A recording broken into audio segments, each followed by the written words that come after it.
ایمل ولی خان صاحب، یہ حکومت بھی دیکھے اپوزیشن کے لوگوں کو بھی کئی مرتبہ سلپ آف ٹانگ پہ، وہ اویس نورانی کا ہو یا پھر ایاز صادق کا ہو، اس پہ گھیر لیتی ہے. آپ نہیں سمجھتے کہ اعجاز شاہ صاحب کا یہ کوئی سلپ آف ٹنگ ہوگا؟ سلپ آف ٹنگ میں تو کوئی جملہ غلط نکل آئے اور کوئی الفاظ غلط نکل آتا ہے تو وہ سلپ آف ٹنگ ہوتا ہے. دھمکی سلپ آف ٹنگ نہیں ہوتا. انہوں نے ہمیں عبرتناک نشانے کا اگزامپل دیتے ہوئے انہوں نے مسلم لیگ نون کو دھمکی دی. اب ہمیں اگزامپل بنایا ہے. ہم اگزامپل بننا چاہتے ہیں، لیکن ہمیں اگزامپل بنائے ہم نے شہداء دیے اس دھرتی کے خاطر، اس قوم کے خاطر اور اس ملک کے خاطر. ہم نے اس ملک کو بچانے کے لیے وہ سب شہداء دیے ہیں، ہم نے مسخروں کے لیے نہیں دیے.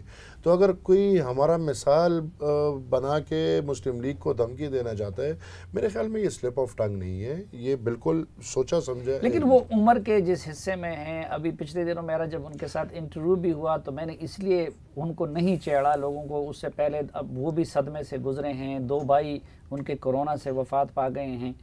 تو آپ نہیں سمجھتے کہ ان انٹینشنلی بس وہ بات کو سنبھال اگر میں آپ کی بات سلیم لالا مانوں کہ وہ اتنی بزرگ ہیں اور وہ اتنے بڑے ہیں کہ وہ بات نہیں کر سکتے یا وہ ان کا دماغ اور زبان ایک ساتھ نہیں چل سکتا، تو میرے خیال میں اتنے بزرگ اور اتنے اس طرح کے آدمی کو آپ انٹیریئر منسٹر کم سے کم نہیں بنا سکتے. آپ کو سیریسنس دکھانا پڑے گا. انٹیریئر منسٹر کوئی عام عہدہ نہیں ہے. تو پھر میرے خیال میں اگر آپ کی بات مانو تو پھر تو اس سب کے باوجود بھی میرے خیال میں اس وزیر صاحب کو مستعفی ہونا چاہیے. اس کی عمر اب اس کی نہیں ہے، اس کی بات اور اس کا سوچ اتنا نہیں رہتا. تو جس طرح قائم علی شاہ صاحب کو ہٹایا گیا، اس طرح میرے خیال میں اس وزیر کو بھی اب ہٹانا چاہیے. نہیں، لیکن دیکھیں اب شہداء کے ورثاء تو ظاہری بات ہے سارا اختیار اپنی قیادت کو دیتے بھی ہے اور ان پہ اعتماد بھی ہے، اور احتجاج کا اعلان بھی آپ نے کیا ہے، اسلام آباد کی طرف آنے کا اعلان بھی آپ نے کیا ہے. تو 2 سوال، ایک کیا حکومت کی طرف سے آپ سے یعنی قیادت سے کوئی رابطہ کیا گیا ہے، اور دوسرا کیا ہو جائے کہ یہ شہداء کے ان ورثاء کو یہ زحمت نہ ملے اسلام آباد کی طرف آنے کا اور دھرنا؟ میں نے تو سلیم لالا آپ کو بولا کہ راستے کھلے ہیں ہمارے. اب جمہوری راستے میں کیا ہو جائے یہ میرے خیال میں اب ان کو سوچنا چاہیے کہ ایسا وہ کیا کریں کہ جس سے جمہوری راستے سے یہ جو تناؤ کے چاؤ بنا ہوا ہے یہ اس وقت کے لیے ختم ہو جائے. جو منسٹر صاحب نے جو الفاظ بیان کیے تو مطلب آپ عبرتناک مثال ہمارا بنا کے آپ مسلم لیگ کو دے رہے ہیں کہ بھئی یہ حالت آپ کا بھی ہوگا. ہمارے شہیدوں کی تو وہ وضاحت ان کا میرے خیال میں وہ قابل قبول نہیں ہے. جو ابھی تک جو ہوا ہے وہ میرے خیال میں کہا انہوں نے کیا بولا. انہوں نے تو وہ ان کی اتنی سوچ نہیں. جو پہلی تقریر کر رہے ہیں اس میں آج غلام احمد بلور صاحب کا نام لے رہے ہیں، پھر وضاحت میں بشیر بلور صاحب کا نام لے رہے ہیں. میرے خیال میں اس کی کوئی فائن ٹیوننگ ان کی ہوئی تو ہے. یہ خود اس بات کا ثبوت نہیں ہے کہ وہ بشیر احمد بلور کی جگہ حاجی غلام احمد بلور کا نام لے رہے ہیں کہ جی وہ ذوب کا؟ جب ذوب کا نہیں ہے تو میرے خیال میں عہدے پہ نہیں رہنا چاہیے. میرا تو یہ خیال ہے کہ جب وہ بندہ اس ذوب کا نہیں ہے اور اس نے پھر ایسی بات کر دی ہے جو بات کرنی لائق نہیں ہے، جو بات کرنے قابل نہیں ہے. آپ ہزاروں شہداء کا مسخرہ نہیں اٹھا سکتے. اور یہ شہداء صرف عوامی نیشنل پارٹی کے نہیں ہے، میں بار بار یہ کہوں گا یہ اکراس دا بورڈ ہر مکتبہ فکر اور ہر سوچ کے لوگوں کا یہ ہمارے قوم میں شہید پڑے ہوئے ہیں. تو یعنی آپ کا ڈیمانڈ وہی وزیر کا استعفیٰ، حکومت کی معافی؟ اس وقت تک حکومت کی معافی، وزیر کا استعفیٰ؟ وزیر کا استعفیٰ، حکومت کی معافی. اس سے کم کچھ نہیں؟ اس سے کم فی الحال کچھ. اچھا جی، میں افتخار صاحب آپ پی ڈی ایم کے بھی جنرل سیکرٹری، میں یہ جاننا چاہتا ہوں کہ ایک طرف آپ ظاہری بات ہے کہ یہ فوج اس جنگ کو پرویز مشرف صاحب نے شروع کیا تھا، اس کو آپ لوگوں نے گلے لگایا اور جس کے نتیجے میں آپ لوگوں کو بار بار لاشیں اٹھانی پڑی.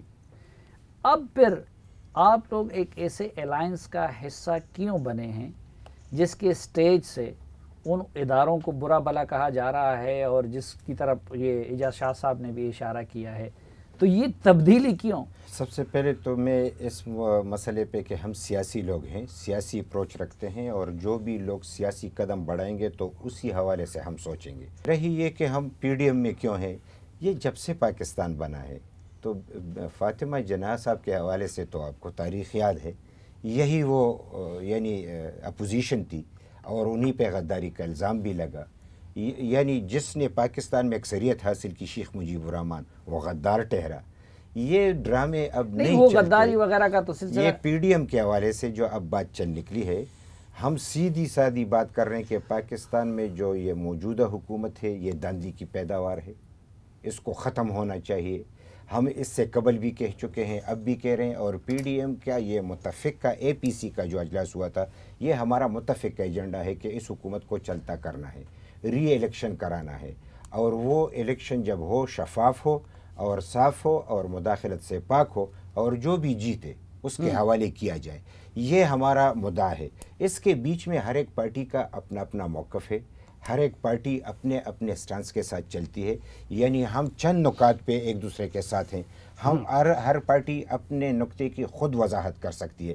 لیکن میں یہ بات ضرور کہوں کہ ہم یعنی ملک کی بقا کی بات کر رہے ہیں, جمہوریت کی بقا کی بات کر رہے ہیں, یہاں پہ یعنی انسانی حقوق کی بات کر رہے ہیں, اور ہم میڈیا کی آزادی کی بات کر رہے ہیں. آخر یعنی 70 سال میں کسی نے ہم کو نہیں جانا, 100 سالہ تحریک کو کسی نے نہیں جانا. ہم نے بڑا نہیں, آپ کو تو جان چکے ہیں ملوری خان صاحب, آپ کو تو حب الوطنی کا سرٹیفکیٹ بھی مل گیا. اور جب آپ لوگ یہ کام کر رہے تھے تو میں نے آپ کو بتایا کہ ہارون بلور شہید کو جی ایچ کیو میں بلا کے جتنا خیر مقدم ان کا ہوا تھا یا میاں صاحب جیسے لوگوں کا ہوا تھا, وہ سرٹیفکیٹ تو آپ کو مل گیا.